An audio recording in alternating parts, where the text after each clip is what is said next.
माणसाने झाडं नेचरला सेव्ह करण्यासाठी नाही तर स्वतःला सेव्ह करण्यासाठी लावायला हवी. निसर्गाला वाचवण्या इतके आपण मोठे नाही होतो. Save humans. माणसाने त्याच्या आयुष्यात स्वतःच्या फायद्याची जरी झाडं लावलीत ना तरी कितीतरी मोठं जंगल निर्माण होईल. कसं ते बघा.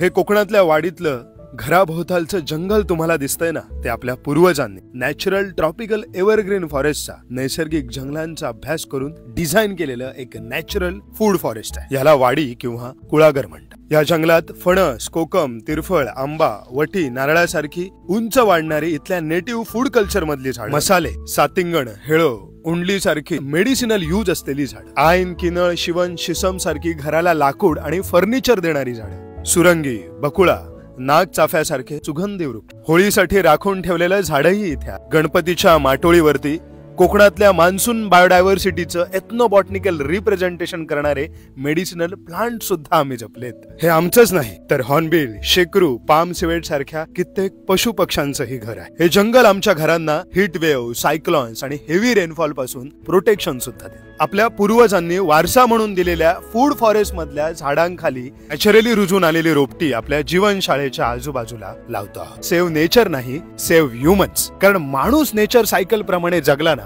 तरच निसर्ग वाचेल.